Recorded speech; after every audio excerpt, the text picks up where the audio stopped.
Good morning to you. My name's Stuart Calvert. I'm speaking to you from sunny Gloucestershire. I hope it's sunny and nice where you are.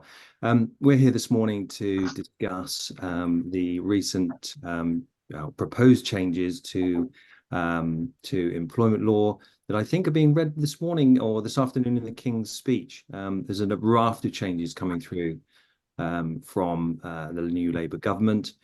We wanted to discuss those this morning in some detail and provide some practical advice to you as business owners into how you can deal with those changes and be ahead of the curve. So, who's who? For some reason, my slide's not working. Sorry, there's always a technical hitch, isn't there? Good morning. My name's Stuart Calvert. I'm one of the regional director team for People Puzzles. I'm responsible for most of the west of the UK, from Worcester down, Wales, and down into the beautiful West Country. I'm joined this morning by four of our fabulous People Director team. I've got Heather Melville, Liz Zukowski, Catherine Marshall, and Steve Linus. Thanks very much for joining us, the four of you. There's about 80 of us across the UK. We cover the whole of the country. We're supporting about 400 clients every month with our excellence, if you like. We're people experts. We do what we do because we love it, and we're helping businesses thrive. So let's get on with the webinar. What are we going to cover today? Well, you've asked us some questions when you registered. We said, what's most important to you? What would you like to know? So we're going to answer some of those questions on the proposed changes that are coming down the track. We're going to talk about mitigating risk and allow you to get ready for changes that are coming, and also talk about maybe the opportunities that exist beyond the realm of HR. Clearly, there's a significant amount of investment that the Labour government is talking about, and that will present business opportunities for us all, I'm sure. And we're going to finish up with a Q&A. We've asked for questions in advance. There is a chat box, I think, where you can put some questions in if you wish. Hopefully we'll have some time to answer some of those.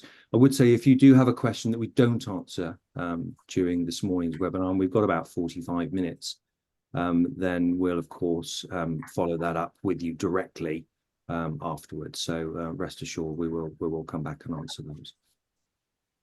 So we asked you and you told us the predominant query was about day one rights, specifically around unfair dismissal, probation periods, flexible working. You also wanted to know about general changes to employment law. 0 hours contracts came up quite frequently, and also the living wage stroke minimum wage. So those are predominantly the areas that we're going to cover this morning.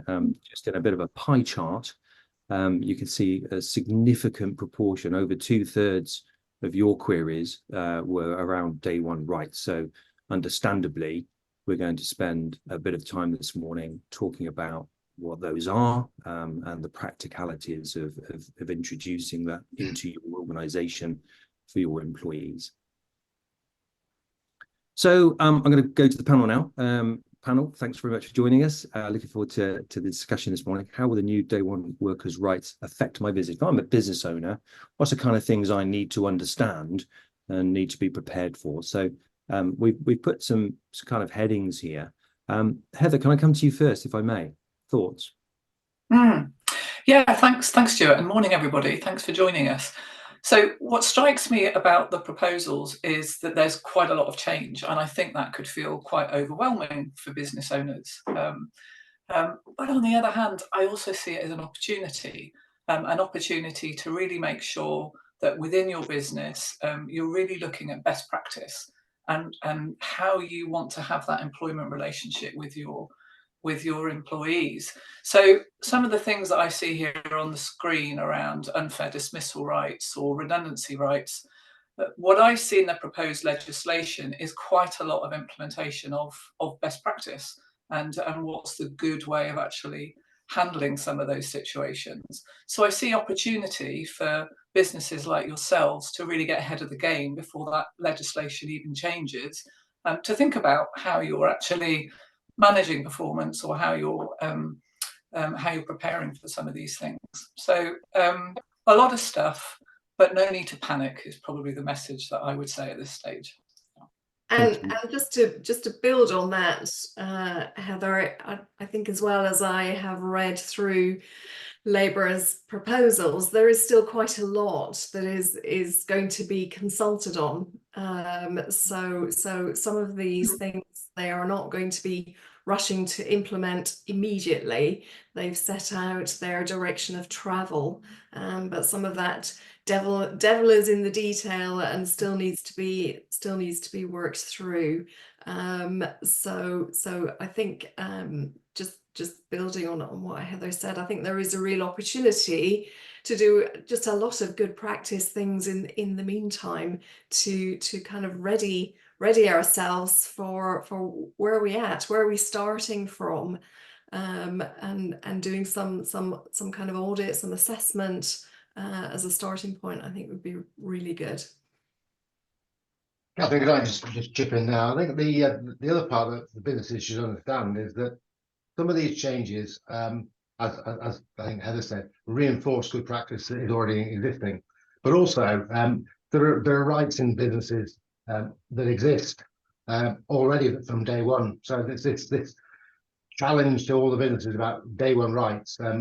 We have, from a discrimination perspective, rights from day one already. So this is really enshrining one further element of legislation into day one rights. And if you put that down into the next part, which is around removing the statutory compensation, it's always this frightening challenge by people that says, "Oh, the compensation is going to be enormous." The average, put people's mind at rest. The average tribunal payment for an unfair dismissal is less than £10,000. So actually removing a cap on the compensation for unfair dismissal is unlikely to result in massive payments, but it doesn't mean we shouldn't get the process right and the structure right and prepare for those changes. But in terms of the balance of where things are, a lot of tribunal claims currently are about discrimination. The tribunals are very busy already. There's a long waiting list for tribunals. So the government will have to consult, as you say, about what's going to be impact on public sector and public services, such as the tribunal service, where there could be waiting lists of less than, they're currently waiting lists around about a year.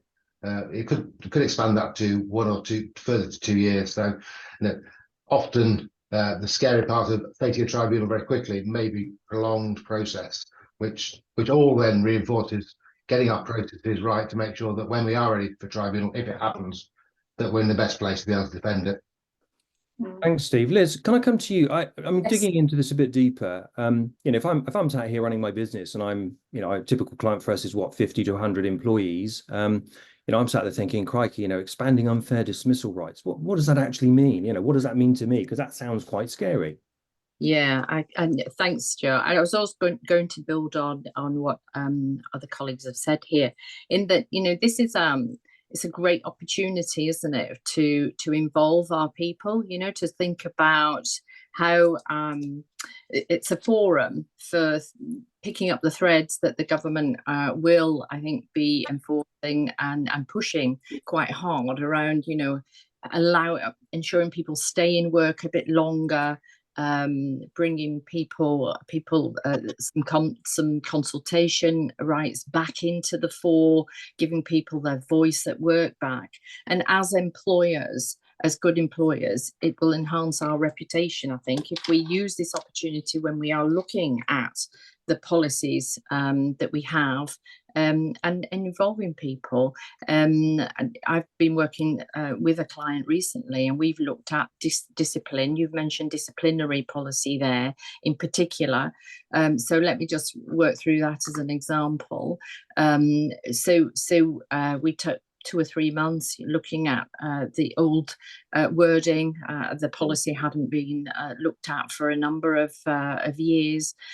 We were able to sort of bring in the behaviours and values that the company have espoused recently, and bring in the sort of refresh rules, but not on our own, not in a cupboard, working with people, bring in that involvement.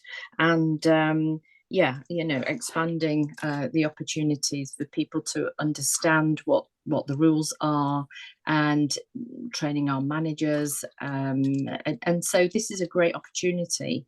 As with any challenge, there's always an opportunity, and that's what I would advocate to any client at this moment in time. And I think as well, just to add to that, Liz, is that you can have quite a negative focus on it, about ability to get rid of people or manage people out of the business, and how potentially that may, on the face of it, look as if it's becoming more difficult. But actually, the majority of our clients are growing businesses. So therefore, how do these things position us differently to attract people? And part of the ethos around these changes is actually to make it easier for people to be engaged in the workplace. Yeah. So giving people more opportunity to flexible working. So I think it will positively challenge us to look at opportunities to be more creative about how we attract and retain people, and as well as how do we effectively manage people. So making ourselves good employers, for example, by having leaders who are managing people well, who are managing people through that early introduction into the workforce, through that probation period. So making sure that we've got good processes that support people as they enter the workplace, that we've got managers who are really capable and value the people leadership aspects of what they do, as well as the technical aspects of what they do. So I think it's looking at it in the full context as well, of how we attract, retain, and really have the best people that we need for our business, and to make sure that our businesses continue to thrive. So lovely segue. I was going to pick up about flexible working and probationary period, and you segued into both of them. It's almost like this. Steve, I'm sorry to cut across you there. I'm sure you had a point. I was just saying that if we look at that point that Catherine was taking about finding the right people and building on their capabilities, I think it really reinforces the fact that at the present, a lot of businesses, and we're working with businesses all the time, clients, to improve recruitment processes and probation processes. Yeah. But what we do see in lots of businesses, and it isn't just in our side businesses, SMEs, bigger corporate businesses, recruitment is seen a little bit as, oh well, we'll just find someone and we'll put them in the business. Recruitment will be key. Getting the right recruitment processes right in place, making good decisions for people who are going to join the business. You make a good decision, your probationary period, it should be a breeze. Your performance should improve. Make a difficult decision, and even now with probation, there's a challenge. That challenge will become even more testing in with the new legislation. So I think that, as Catherine said, processes pre-day one for businesses are so important, and training managers to be able to do some great recruitment and make the best decision rather than, I might say, the convenient decision that a lot of us sometimes have to try and challenge in businesses as we work with them. Yeah. One final point, I think, just as well from me on this, because when people talk about unfair dismissal rights being expanded, I think it can sound quite scary, as though we'll no longer be able to dismiss people. And of course, we will still be able to dismiss people. There will still be the room to actually dismiss people based on capability or redundancy. Probation is still going to be allowed for, from what we're seeing in terms of the new legislation. But but as my colleagues were saying, recruitment is so key to this. So making sure that you're actually putting time and effort at the beginning, that you really know who you want to recruit, what kind of skills, knowledge, behaviors that you really need in your business that will fit within your culture of your organization. Getting really clear on that front end stuff means that you're spending less time and hassle and energy and money in exiting people in your organization. So if you put the investment up front with good practices around recruitment, then actually exiting people should be an exception, and not something that you're relying on. No, absolutely. So talking about probationary period, Heather, if I can pick up on that, if I may, some clients I think have dispensed with probationary periods. Some have introduced an extended probationary period. Yeah. What's the panel's view? What should clients be doing? If I'm employing somebody tomorrow, what does my contract of employment say in terms of probationary? Yeah, so probation periods, they've been around for quite a while, different views on them, whether they work or whether you need them. I think I'll go back to what I said earlier, which is the time that you invest in recruitment to start with and finding the right person means that your probation period, it's there as a bit of a safety net, and we'll still be able to have those going forward.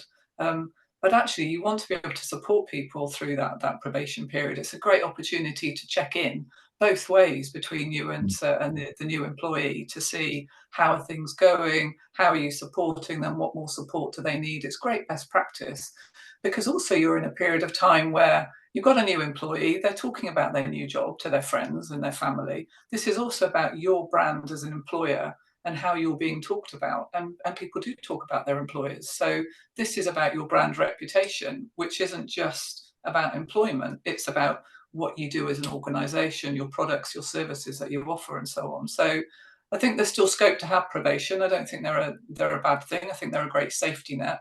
And it's a great check-in mechanism with your employees in those first few months. Yeah. Building on what Heather said, I think there's a really important point there that is around the process we use within probation, and a lot of clients, a lot of businesses just see probation as a tick box exercise.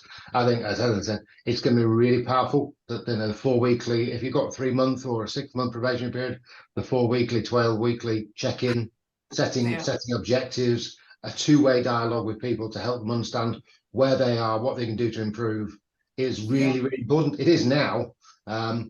But what we don't want to do in any business is get to the point where it's the end of a 3 month or a 6 month probationary period and it's suddenly, they don't fit in. Well, have you talked to them about it? Well, no, I haven't.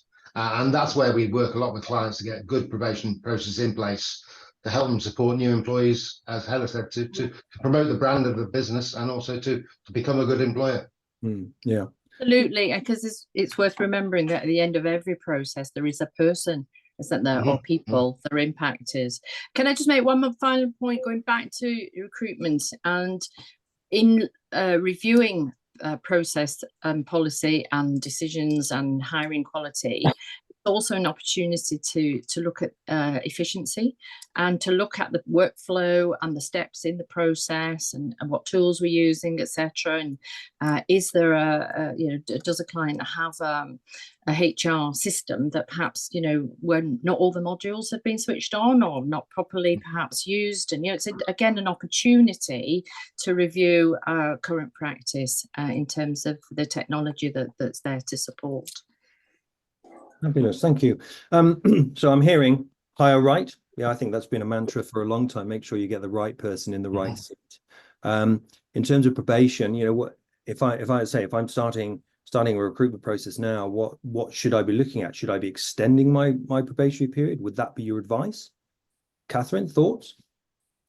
So I think from my experience of probationary period is the ability of the line managers to focus and keep close to new employees. So I actually think I'm a bit with Heather on this, that actually it should be an opportunity to support managers, to make sure managers have the right skills and to value bringing a new colleague on board. Colleagues typically make up their mind within the first 3 months of whether they're actually going to stay with a company for the long term. So getting those early weeks right is critical. So I actually think there's a big piece here around supporting managers more, helping them see that this is a really critical part of their daily activity.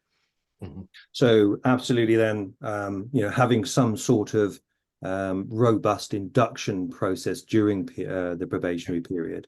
And as Steve was alluding to, and also Heather, having a really comprehensive review process in place. proper job description. What are you responsible for? What are we going to measure you against? Yeah. What does good Yeah. look like for you? Mhm. Yeah, okay. Yeah. Make Yeah, complete absolutely. sense. Creating the expectations, I think it's a two-way thing, isn't it? So you're bringing somebody into your organization, they want to know what the job is that they're doing, they want to understand the expectations of them. Um, they want to know who their line manager is, how they're going to be managed, have they got a buddy, all these kinds of things. So actually taking the time now to review how you're doing that and what's missing is a great way to get ahead of any legislation changes that might come in. Yeah. Absolutely. I'd noticed that someone had raised a hand. Unfortunately, we can't respond directly to that. If you have a specific question, pop it in the questions section on the chat, and we'll try and address it towards the end. So I just want to talk about flexible working, because I know this is sometimes a bone of contention with company owners. How do we feel about this? Because there's been some legislative change recently in April. And clearly there's a subject matter here. How do we feel about it? Liz, what's your thoughts?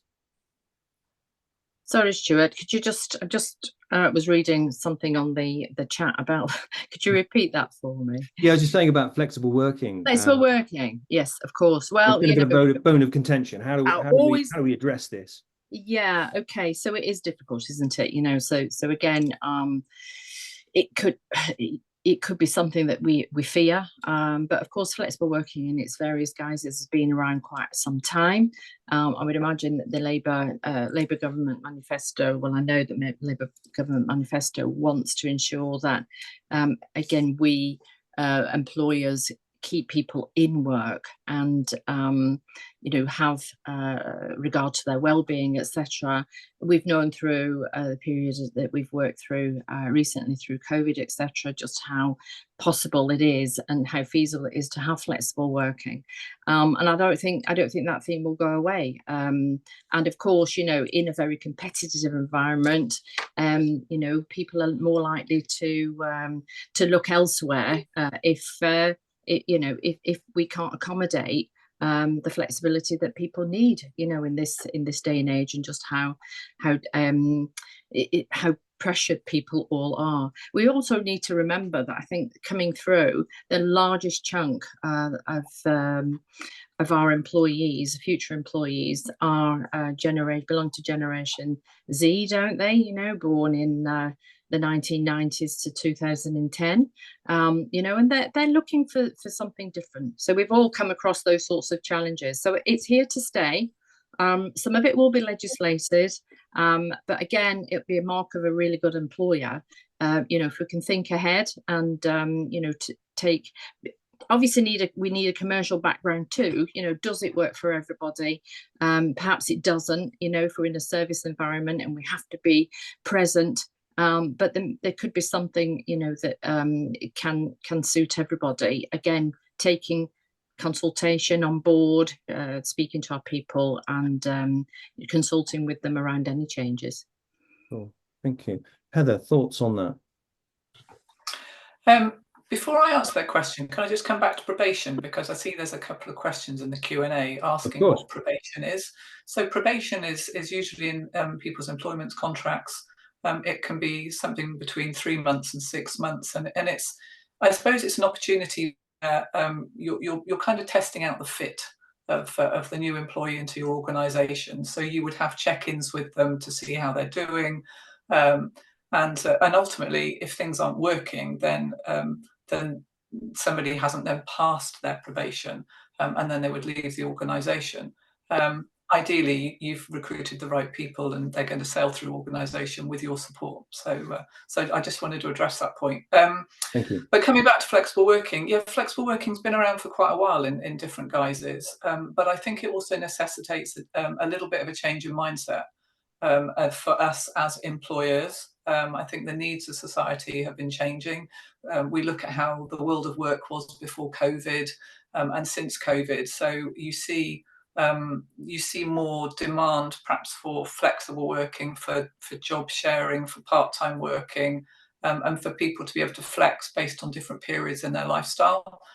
You see, in my experience, I've spent quite a lot of time living and working in Europe, and you see a lot of part-time working or compressed hours working in Europe. It's just a thing. People do it, and it works. So there's a lot of trust, I think, between the employee and the employer, but it is about setting expectations for what the person is doing in their role, and then managing their performance. So how do you make sure that they're managing and delivering? Yeah, it certainly comes back to that, doesn't it? That whole clarity around what do we expect of you and how we work out that you're doing a great job, which is all the review section. Super, thanks very much. Let's press on. We've got a bit more to get through. So what about 0 hours contracts? I mean, we all know they've been around a while, and some people like them and some people don't. And clearly the Labour government have decided they're going to look at this. Catherine, what's your thoughts on this? So 0 hours contract, and looking at, again, the devil in the detail, the key word in the Labour manifesto is around exploitative 0 hours contracts. So I think the focus will definitely be on that, and they've certainly rolled back from an outright ban on 0 hours contracts, because I suspect the consultation that they have done thus far certainly shows that actually there can be mutual benefit in a 0 hours contract, because there are plenty of people in the workplace who actually value and appreciate that, and don't want to be full-time employees because they've got caring commitments, or they like extended holidays, all kinds of things. So the current proposals are still subject to further consultation. So I think there is some devil in the detail, and it does reflect on the changing nature of our workplace, and what employers need and what individuals need to ensure that organizations have the right workforce plan that works for their organizations. So I think the key focus will be on that exploitative. Yeah, it's an interesting word, isn't it? Steve, what's your thoughts? As Catherine said, the value of a 0 hour contract is really important in lots of businesses and for lots of people. I can't see 0 hours disappearing, but I think it is good news that we have the view that we're going to get rid of this exploitative 0 hours contract. Nobody wants to exploit employees. That's not how the employment relationship works. It's supposed to be a mutual benefit of employment rather than a negative aspect. So I think the challenge for us will be to make sure that when we look at 0 hours, are they appropriate for the business, the type of business we're in? Does it work for our employees? How do we consult with them? And are there mechanisms in place for people who want to come off 0 hours and go onto full-time or part-time working? So it's about putting some processes in place that work for both the employees and employer. And that flexibility that you can show on this 0 hours is another way to become an employer of choice. It builds on the flexible working rights and employment rights from day one, flexible working from day one. How do we manage people in a 0 hours environment? If we get those right, then people will see us as a great employer, or see a client as a great employer, and that will be reflected in the good old Glassdoor reviews and other things, and that help your recruitment process. So it all feeds into what type of employer brand do we want to have, and how do we help our clients deliver that brand to their people and their potential recruits. And just as an add-on to this, I see that we had a question also about zero hours contracts, and particularly around the timing of changes. So at the moment, we don't know the timing of changes. What we can see from the King's speech today, where the kind of the new worker deal is likely to be front and centre within that speech, we think, and the legislation will be drafted. And it will have to go through Parliament, and there'll be maybe two readings through Parliament. So we're looking at the autumn time, we think, in terms of when legislation may start becoming effective, but we don't know. And certainly from the government's perspective, they've already said that they would want to really consult within Parliament, also within business, within societal organisations, particularly about the implementation of some of these changes. They want to consult with trade unions as well, for example. So it's not as though this is coming in the next couple of weeks. There will be time to prepare for some of these changes and to think about how it impacts your business. But we've also got time now to think ahead and think about, how does this impact my business? So the answer is don't panic, but be prepared. Yeah, exactly. Yeah. Cool. Just Okay. as an aside, It might be worth picking up on another question that's been asked about, a lot of us we've got clients of some various sizes, from people who employ 5, 10 people right through to people who employ several hundred, and we deal with all those in people puzzles and support them. And there's a comment about, how do I as a small business help and get through these changes? Will the government be there to help us? Well, probably not. The best answer. But people like ourselves, we as a fractional service, we can dip in and dip out of businesses, help them, advise them, be present, and be a sort of consultancy to help them without any real long-term commitment if needed. But obviously we like working with clients long term. It creates great relationships. But we have the ability across the 80 or more people directors we have to support small businesses who can't afford an HR department or an HR function or an HR director, by sort of snippets of advice and help as they try and help grow their business. I mean, that kind of leads me on as well. I mean, our next slide is, how can I mitigate the risk of cost implications, as a business owner? And clearly we've had someone questioning, saying, hang on, who's going to help me with all this stuff? I mean, how can we make sure as business owners that we're not saddled with extra burden of cost? What's the kind of things we need to look at, briefly, kind of idea from each of you? I'll go first, Stuart, on that one. What we've got a little bit of time, haven't we, right now, to sort of think about, help our clients think about, have they got the right people in the right place at the right time? Have a look at what they're delivering, and where the business priorities are, and just see, taking a broad brush view as to whether or not, again, if we've got those people in the right positions, whether we need to do some restructuring perhaps to move them around, or maybe even, has a job become defunct? Are we sitting on something that, we don't need anymore, or can we retrain somebody? Think about, the money that we're spending already and whether or not we're spending it wisely. So I think that's one aspect of it that we can look at now. And then, that leads back into, and then, how do we exit people safely if that's what we need to do? So it's been very commercial, really, I think, and standing back and looking at the business from a wider perspective. I think, so building on that, I would say, if you think about people in an organization, you bring people into your organization via recruitment. You manage them whilst they're with you, in terms of the day-to-day job that they're doing, and then maybe you exit them or they choose to leave. So there's costs associated with all of those stages of that employee life cycle. So I think it's important to know your numbers. And that people might know the cost of their payroll, but they don't necessarily know, well, what's the cost of absence, which might lead you to then think about, well, actually, how am I managing absence?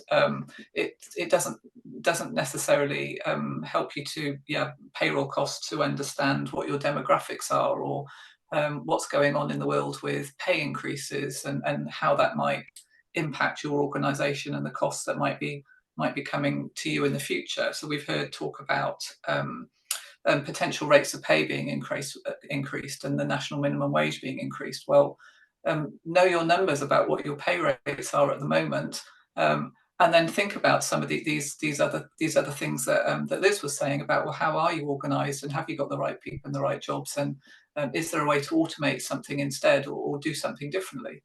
Equally, we know that there's growth opportunities that are on the agenda with the new Labour proposals. So what opportunities might that give you as an organisation to actually expand your business?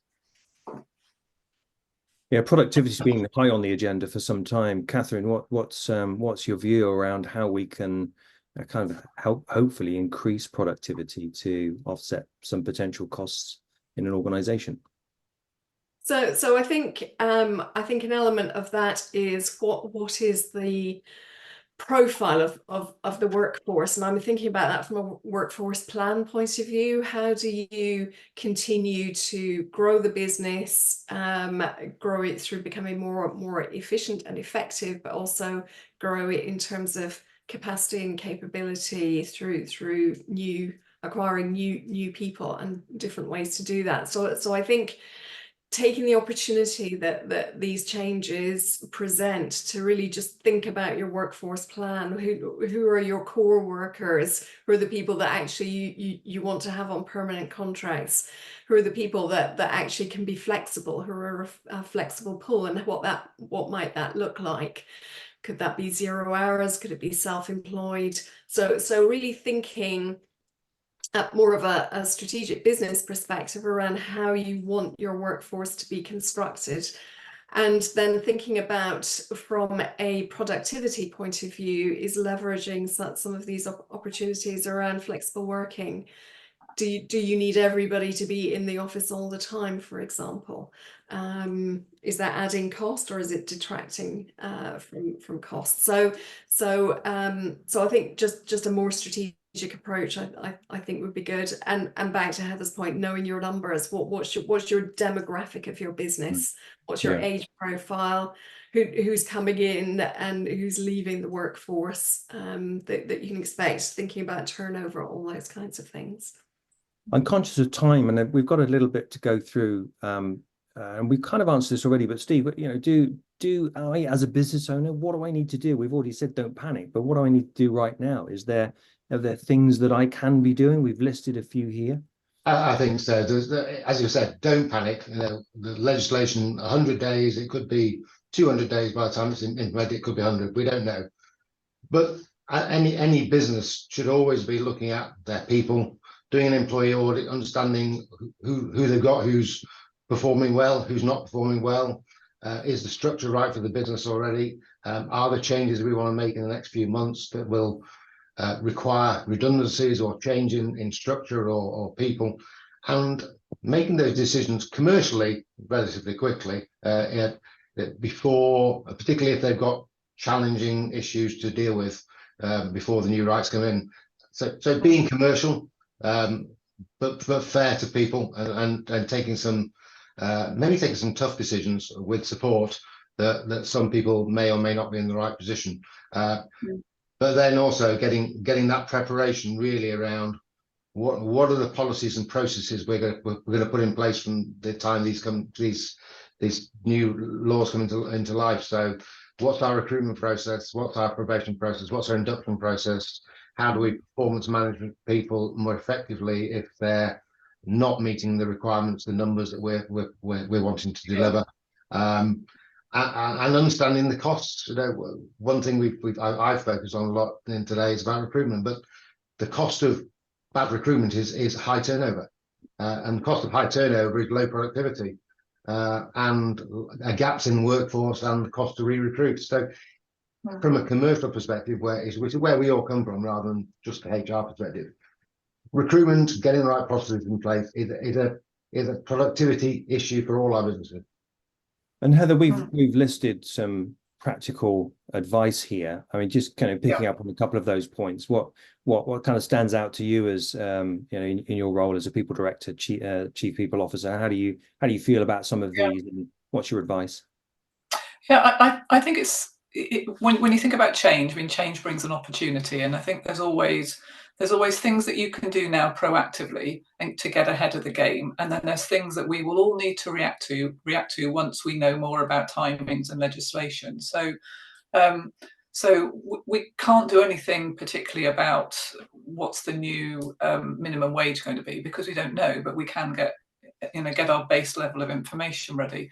I think the biggest thing that employers can invest in right now is just looking at their people processes. So looking at how they're recruiting people, looking at how they're managing probationary periods when people first come in, building that contractual relationship or that psychological employment relationship with employer-employee, looking at how they're managing people. And I think alongside of that is upskilling their line managers. So do they really know how to manage people's performance? Do they really know how to have difficult conversations with people? Lots of people shy away from those difficult conversations, but actually we all like to know where we stand, and it's much healthier to have an open and frank discussion with people. So getting comfortable with some of this stuff, I think, is a really great investment that people can start looking at now, get themselves ahead of the game. And that also, that adds to their brand, I suppose, and who they are as an employer. It's a positive thing. Yeah. Super. Catherine, just what stands out there for you in terms of those steps that a business owner can start to work on? So, I think that the fundamental is where are we starting from? What are our current issues, and where do we see opportunities? So that kind of audit phase, I think, is really important. Just take stock. Where are we at? And then connect it to where do we want to be? What's our vision of where we're trying to get to as a business? And then identify what are the key risks, what are the blocks, what are the barriers that are going to be there to stop you achieving that, and particularly, obviously, in the context of what we're talking about today. So what are the key things? So if you're having to take cost out of the business, it's focusing on those areas that play into that around your fair policies and processes. For example, if it's high growth, how are we going to hire people on what basis, and how are we going to attract people? So that would be my starting point. Where are we at now? Where do we want to be? And identify your key gaps. Yeah, we often talk about employer branding, don't we? What do I look like as a potential place to work? How am I going to promote my business as attracting the best talent? And that's a big piece and a big part of getting people to join your organization. Thank you. I'm not going to read through these, but clearly doing HR right, if that's a phrase, then there's clearly some massive advantages to it, not least of all getting the right people on board in the right seats, doing the right things at the right time, and increasing productivity and ultimately profit. It's not a dirty word. Let's make sure that we understand typically why we're in business, of course, respecting those charitable organizations that we also represent. And we want to make sure that we absolutely do the right thing. Our role is to provide that HR excellence to you if you're lacking or kind of not really understanding where to start. But also, I think there are, we've already discussed opportunities beyond employment law. There's a significant amount of investment that the new administration is talking about. So, again, I'm not going to read through all of those, but they're kind of the National Wealth Fund and Great British Energy. I mean, what some fantastic things that they're proposing. Hopefully these things come to fruition, and that we're able to, really turbocharge the economy, which of course will bring opportunities for all of us. And I think we recognise there are three, kind of fairly major sectors, including, let's not forget tech. It's always big in the UK. But certainly construction, renewables, and the transport network are huge opportunities. So even if you're not directly associated with those industry sectors, there's opportunities for you, I'm sure, in supply chain or services associated with them. I'm conscious of time, so I'm going to move to Q&A. I think we've had some questions coming through that I've got one here. Got a question around remaining fair in business if you offer remote and non-remote roles. Clearly, this is back to the whole hybrid working piece. Steve, your thoughts on that? How do we maintain fairness where some people are in the office, some people aren't?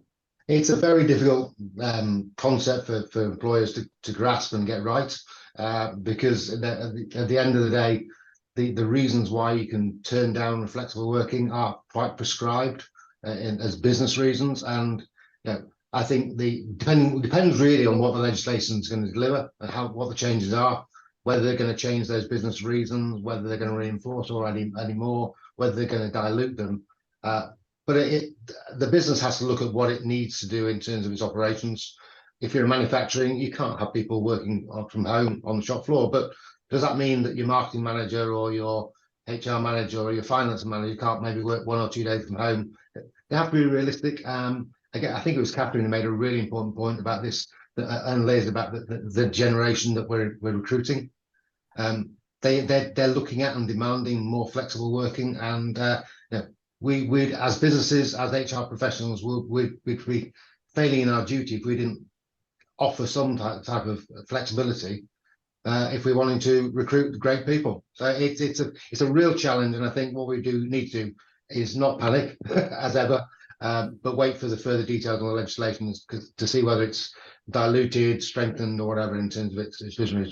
But good employers who can offer flexible working should be encouraged to do so. So to maintain fairness, would a solution be to have a really robust policy that everybody understands? You would put in a flexible working policy. If you're looking to get it right, yes, you put in place a policy that outlines clearly what roles can and what roles can't, or what parts of the business can or can't take flexible working, but also make sure that you, as you said, Stuart, implement it fairly. Sometimes it's that dilemma that says, well, yeah, finance can work from home, but IT can't, and vice versa. It's not the production versus the office. It's often one department in the office versus another office and department. So it's about making sure that as a business we apply that rule fairly and consistently. Yeah. Heather, you have a wry smile there. I'm sure you've got something to add. Always, yeah. Two things. I think that the fairness element is covered by how you approach it. So being fair and transparent with your employees, having a policy, helping them to understand that this is how we're going to consider requests, and we're going to do that on a consistent basis. So, that's one way of demonstrating fairness and transparency. As Steve said, if you're working on a production line, you probably can't work from home, right? So there is going to be unfairness, but that's life. I think the other point I just like to make is, I think our roles as leaders in organisations, or as as HR directors in organisations, is to challenge, and where a business might be comfortable with, oh no, we can't do that on a part-time basis, they can't work from home. Well, actually, I can think of businesses that I've worked with where there's fantastic examples of putting a bit of challenge, testing something out, giving it a go. That employee will really appreciate it and actually give back more. And happy, engaged employees are great for business results. Lots of research out there that show a direct correlation between happy employees and increased profits. Yeah, absolutely. Liz, I've got a question that I'd like to bring to you, if that's okay. We've had a question around the difference between minimum wage and the living wage. Supplementary question: what is it, and what's the change? Okay, so my interpretation of what we've again worked, I think, since the previous Labour government with minimum wage stipulations, haven't we? And they're broken down into age groups. So the apprentice and the 16-year-olds through to the 18 to 21-year-olds and 21 plus. The rate at the moment for 21 years plus, the adult rate is 11.44 as at April the 1st. I'm sure colleagues will correct me if I'm wrong, but I think this is where we're at. So what I think, how I'm interpreting the suggestion going forward, is that we scrap those age brackets, at least for from 18 upwards, and it's one rate, and that reflects more the practical aspects of anybody, having expenses, trying to get to work, saving for a house, etc., etc. So I think that's what we'll move from that table of minimum wage to one national living wage, which would be from 18 years plus one rate. Brilliant. Thanks for clarifying that. I'm conscious that we've run out of time, and we have had some further questions come through. If we haven't answered those, then I apologise, but we will get to them. So if you have a question that we've not covered, we will respond to you directly. I think a couple of things that we would like to leave you with to ponder on. What's the kind of employee you'd like to be? How do your current processes support your aspiration of the sort of employment environment you want to create? And how can you enhance onboarding and development to make the best even better? So lots of things to focus on there. finish up by saying thank you very much for coming on. I want to thank personally the panel, taking time out of their day. Heather, Steve, Liz and Catherine, thank you so much. And thank you for joining us this morning. There's been several hundred, if I understand, joining us, and I hope you found this really super practical and giving you some food for thought. If we didn't answer your question, as it says there, we will come back to you. And if there's anything that's really pressing that you need to have a conversation on, we're very happy to offer you a free 30-minute consultation with one of my RD colleagues from around the UK. And we can certainly cover off various aspects of things that you might need to know as a result of that conversation. Contact details on the screen there. But only leaves me to say thank you very much for joining us.